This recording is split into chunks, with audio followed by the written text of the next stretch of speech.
இன்னைக்கு நம்ம big pass common ஷோவோட எபிசோட் 9 தாங்க பார்க்க போறோம். இன்னைக்கு ஆரம்பமே நம்ம மாயா கண்ணோட காண்பதெல்லாம் பாட்டு பாடி அவங்களோட பழைய டான்ஸ் அவங்கள நினைச்சு பார்த்து பயங்கரமா பில்டப் கொடுத்துட்டு இருந்தாங்க. இந்த டான்ஸ் மாரத்தான் டாஸ்க்ல யாரு சூப்பரா ஆடுறாங்களோ அவங்க தான் வின்னர்னு ரூல்ஸையும் சொல்லிட்டாங்க. அப்ப நம்ம ஆரி இது நல்ல ஆடுறவங்களுக்கான ஷோ கிடையாது, ஆடவே தெரியாம மனசுக்குள்ள பூட்டி வச்சிருக்காங்களா அவங்களுக்கான ஷோன்னு சொல்லி ஒரு மோட்டிவேஷனை கொடுத்தாருங்க.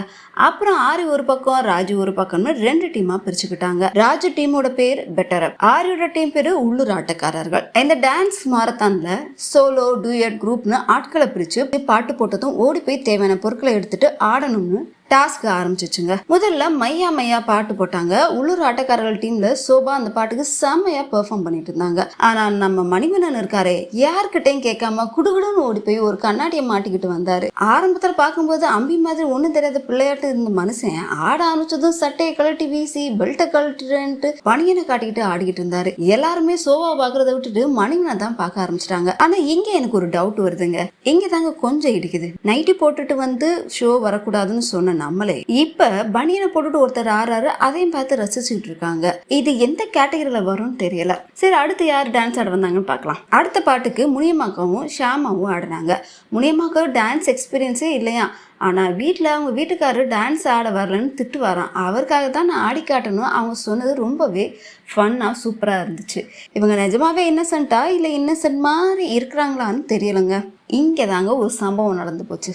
டூயட் டான்ஸ் ஆட இறங்கின MC அரவிந்த் கரிஷ்மாவை அங்கேருந்தே அப்படியே அலைக்க தூக்கிட்டு வந்துட்டான். டான்ஸ் ஆடுறாங்களா இல்லை கட்டி பிடிச்சி இழுக்கிறாங்களானே தெரியல. அரவிந்தோட ஃபோக்கஸ் ஃபுல்லாக கட்டி பிடிக்கிறது பிடிச்சி இழுக்கிறதுலையே தான் இருந்துச்சு. கரிஷ்மாக்கு லிட்ரலா பயங்கரமா அன்கம்ஃபர்டபுளா ஆகி டோட்டலா அப்செட் ஆயிட்டாங்க.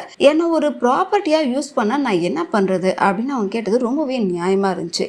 இன்னொரு பக்கம் நம்ம சுகுமாரன் அபிநயா கூட டான்ஸ் ஆட சொன்னா கையில முத்தம் கொடுத்துட்டு அந்த பிள்ளைய உட்கார வச்சு அவங்க மடியிலே படுத்துக்கிட்டு ரொமான்ஸ் பண்ணிட்டு இருக்காரு. யோ, பாட்டு ஓடுதியா, டான்ஸ் ஆடாம என்னையா பண்ணிக்கிட்டு இருக்க அப்படின்னு தான் இருந்துச்சு.